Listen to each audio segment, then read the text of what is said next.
Okay guys, I'm here today for Roy Dean, huge honor for me. Guys, Roy is a black belt from Roy Rares, and he's also one of the most popular Jiu-Jitsu instructors here in the US.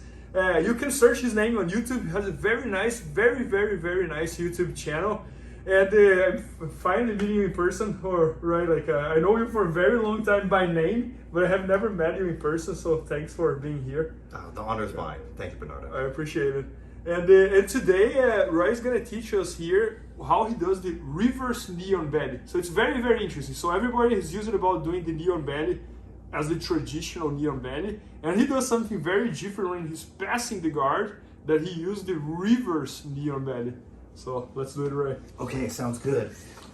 I'm gonna show them and make everyone sure they're familiar with regular knee on belly, which is, shin goes across the belt line, this leg can float anywhere from the head back to the hips. This is regular knee on belly. So reverse knee on belly would be taking this top leg and putting it over the hips right here. Sometimes that's all you can do if you're coming around a real tight guard pass. Sometimes that's all you can do if he has a really strong frame. So a good way to drill this is just go reverse knee on belly. I transfer the weight into my left hand. I put it low, near the hips. Now I open my leg real wide, and if this arm is available, then I can step over the head and take a nice tight arm lock. Okay. So that is one great option, particularly if they come here and they're crossed up. The arm that I want is going to be right there. So I can back step, pull that wrist up, and then we can take our arm lock right here. Okay, so that's fun. We can also, which is really common, if they tuck that arm, we have another option. Of course, you have to have another option. So palm down, weight transfer. I come in, and now this arm is tucked, and I can't pull it up. Instead, I go to the cuff on the other side. I lift it up. I pull my knee and heel together to create pressure. Small adjustment, gripping behind the tricep. Switch to the other side. My hips slide off of Bernardo's torso, and then I can come into either a triangle, or I prefer an arm lock. Ankles crossed in this case is totally fine. So ankles crossed, lean back, take your arm lock. That's awesome. And right, you also use that when people are framing on you as well. Exactly. Right? So if I'm doing, for example, an under the leg guard pass right here, and they have really strong frames, and the guy's a lot stronger, I can just get that knee in. Big back step, come around. People don't see it coming. It's a little misdirection.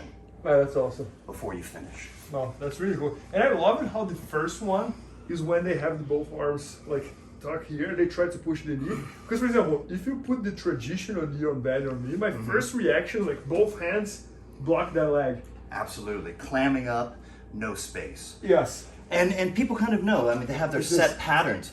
But once you start coming in here and going around, it's there. This is what's very cool. Yeah, so just push that hip up, come over, and then you can sort out the rest. So I'm just thinking here, if you do the reverse knee on belly on me, what should I do?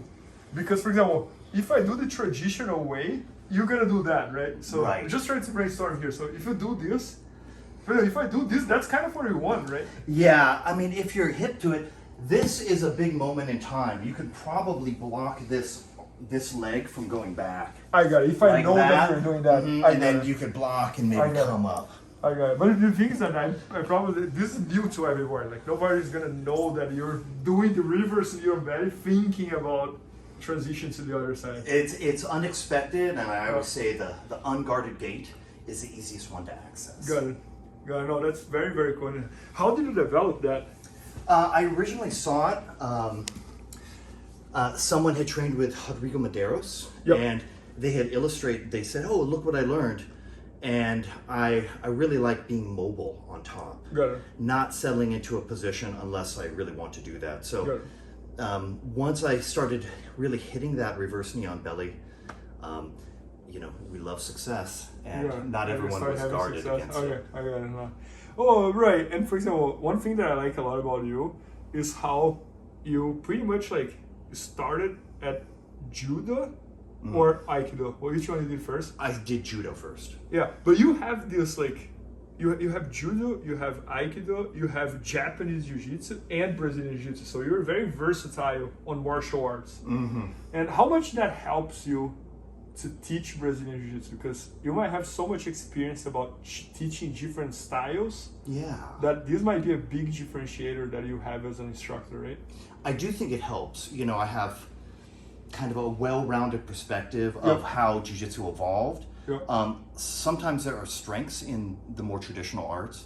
Sometimes there are weaknesses. For example, one of the great strengths that gives Brazilian Jiu-Jitsu its teeth is the sparring. That training method is incredible. In some other Japanese arts or other arts, they've cut that out to the detriment. So I think that's important, but there are some other aspects, some unexplored angles that they have preserved through kata that, you know, I think that people can tap into as modern Brazilian Jiu-Jitsu artists. No, that's very cool. And another thing that calls me attention when I think about you is like, one of my favorite instructions that you have done is the blue belt requirements. And so you're very good teaching the fundamentals, but you're also very good teaching like this very like this technique that you just taught, right? It's like something completely unexpected that nobody's thinking.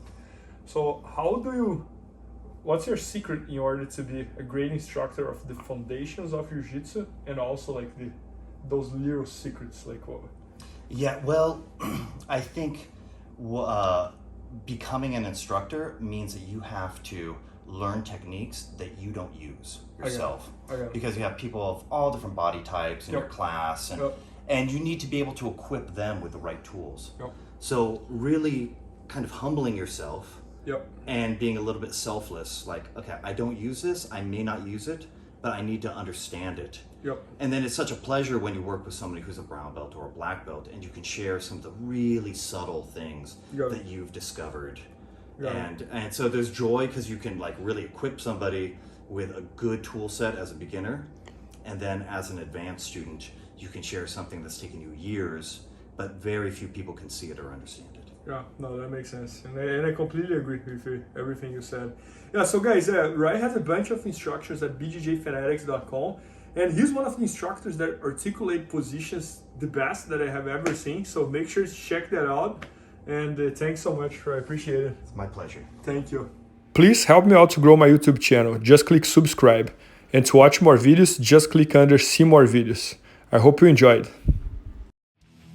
BJJFanatics.com. Use the promo code YouTube Faria to get 10% off any instructional video. Improve your jiu-jitsu faster.